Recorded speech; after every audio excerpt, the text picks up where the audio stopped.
En este vídeo voy a explicar cómo se resuelven los problemas de proporcionalidad compuesta. Para ello voy a resolver dos ejemplos de problemas de este tipo. Bien, el primer problema dice: el ayuntamiento de cierta pequeña localidad estima que 100 farolas encendidas durante 8 horas diarias ocasionan un gasto mensual de 3.200 euros. ¿Cuál sería el gasto estimado para 250 farolas encendidas solo durante 7 horas al día? Bien, sabemos que es un problema de proporcionalidad compuesta, ya que no solo me relaciona dos magnitudes como en los problemas de proporcionalidad simple, sino que me está relacionando, en este caso, tres magnitudes, que son el número de farolas, el número de horas diarias que están encendidas y el gasto mensual que ocasionan. De manera que para plantear el problema voy a indicar esas tres magnitudes y yo generalmente las indico poniendo las unidades en las que se miden. En este caso sería el número de farolas, sería la cantidad de horas diarias que están encendidas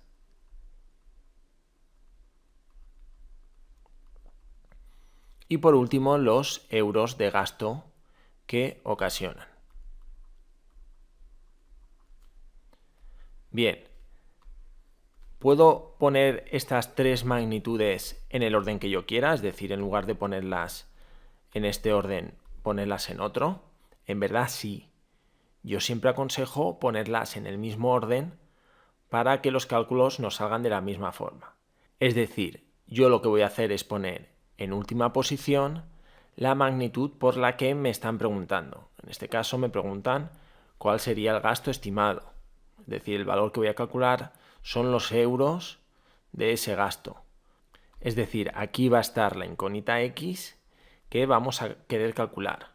Luego, siempre cuando leamos el problema, nos vamos a fijar en cuál de las tres magnitudes es por la que me están preguntando para ponerla siempre en la misma posición y así facilitar los cálculos.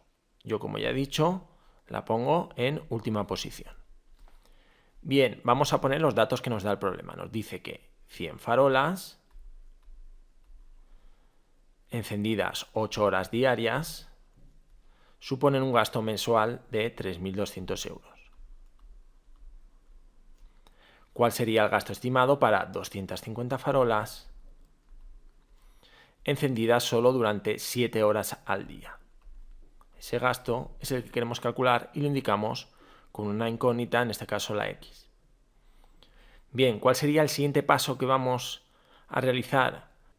Vamos a comparar la magnitud por la que nos preguntan, que en este caso es la cantidad de euros que nos vamos a gastar, con cada una de las otras dos magnitudes. En este caso, con número de farolas y con horas al día.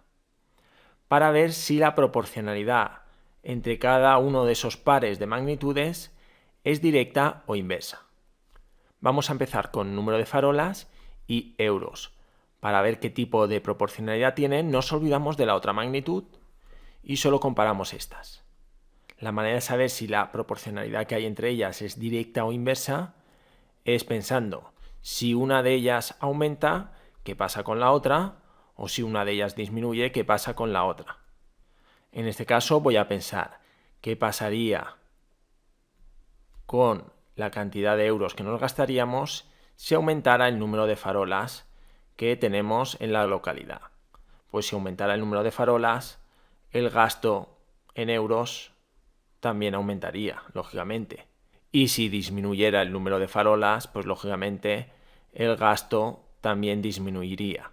Luego, como van en la misma dirección, quiere decir que esa proporcionalidad es directa. Vamos a ver la otra. En este otro caso tenemos horas al día y euros. Para ver qué tipo de proporcionalidad tienen estas dos magnitudes, nos olvidamos del número de farolas. Es decir, consideramos el número de farolas un valor fijo. Bien, entonces en este caso pensamos, si aumentara el número de horas diarias que están encendidas las farolas que haya, ¿qué pasaría con los euros que tendríamos que pagar a final de mes? Pues también aumentaría. Cuantas más horas al día estén encendidas, más euros tendremos que pagar. Luego esta relación también es directa. Bien, ahora plantearemos la ecuación que nos permitirá calcular este valor x desconocido. Esta ecuación saldrá de escribir una igualdad entre dos fracciones. Una de ellas va a ser 3200 partido de x y la otra de estos cuatro valores de aquí. Va a quedar 100 por 8 partido de 250 por 7. Y van a quedar estos valores aquí tal cual los teníamos en esta tablita, ya que ambas relaciones de proporcionalidad hemos visto que son directas.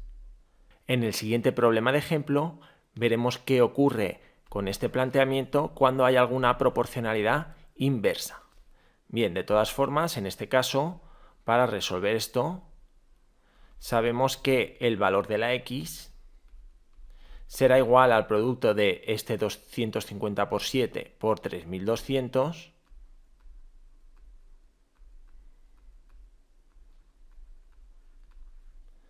partido de este valor 100 por 8.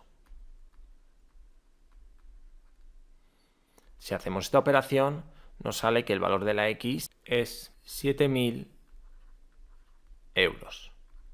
De manera que ya podríamos responder a la pregunta de este problema indicando que el gasto sería de 7000 euros mensuales. Bien, pasemos al siguiente ejemplo. En este problema nos dice: un soldador en baldosa 260 metros cuadrados de suelo en 5 días trabajando 8 horas diarias. Se compromete a embaldosar un suelo de 500 metros cuadrados en 7 días. ¿Cuántas horas diarias tiene que trabajar? Nos relaciona en este caso tres magnitudes: los metros cuadrados, los días y las horas diarias que trabaja. Bien, me fijo que la magnitud por la que nos pregunta es cuántas horas diarias tiene que trabajar. Luego, por comodidad, voy a poner esa magnitud la última. Voy a poner horas al día como última magnitud. Y las dos primeras serán los metros cuadrados y los días que trabaja. Bien. Antes que nada puedo ver qué relación de proporcionalidad hay entre esta primera magnitud y la última, que es donde va a ir la incógnita x, y entre esta segunda magnitud y la última, que es donde va a ir la incógnita x. Bien, para ello voy a razonar como antes. Si tengo que embaldosar más metros cuadrados, necesitaré trabajar más horas al día o menos, pues necesitaré trabajar más horas al día. Luego esta relación es directa. Bien, vamos con la otra, que me relaciona días con horas al día. Para ello me olvido de los metros cuadrados. Considero que es una cantidad fija que tengo que embaldosar de metros cuadrados. Bien, si yo para embaldosar esos metros cuadrados decido trabajar más días, ¿qué pasará con las horas al día que necesitaré trabajar? ¿Necesitaré trabajar más horas al día o menos? Pues si voy a trabajar más días, necesitaré trabajar menos horas al día. Es decir, van en dirección inversa. Si veo que me cuesta pensándolo así, siempre puedo empezar pensando en la otra magnitud. Es decir, pienso, si yo aumento la cantidad de horas al día que voy a trabajar, ¿qué pasará con los días que necesito para embaldosar el suelo? Pues que necesitaré menos días. Bien, si una magnitud aumenta y la otra disminuye, quiere decir que la relación de proporcionalidad que hay entre ellas es inversa. Bien, este análisis lo podemos hacer antes o después de poner los datos. En este caso lo he hecho antes y ahora voy a poner los datos. Me indica que 260 metros cuadrados los hace en 5 días trabajando 8 horas diarias. y me pregunta cuántas horas diarias, X, necesitará para embaldosar 500 metros cuadrados en 7 días. Y voy a plantear la ecuación igual que antes, pero en este caso hay una relación de proporcionalidad inversa, y esto va a influir en que la magnitud que no tiene la X de esa relación de proporcionalidad inversa, voy a poner aquí una flechita indicando que estos dos valores en la ecuación que voy a poner van a ir al revés. Si tuviera un problema en el que las dos fueran inversas, tendría que poner esta flechita aquí y también aquí, de manera que los datos irían cambiados en ambas magnitudes. En este caso, como solo es en esta de aquí, pues el problema se resolverá resolviendo esta ecuación. De manera que pondré aquí 260 por, en lugar de 5, tengo que poner el 7, partido de 500 por, en lugar del 7 pongo el 5, tiene que ser igual a 8 partido de X. Y resuelvo esta ecuación en la que X será igual a este 500 por 5 multiplicado por el 8, partido de este 260 por 7. Si hacemos esta operación, esto nos da 10,99, que es prácticamente 11. En este caso son 11 horas diarias las que va a tener que trabajar para conseguir embaldosar ese suelo de 500 metros cuadrados en 7 días. Y con esto quedaría resuelto el problema. Bien, y esto sería todo.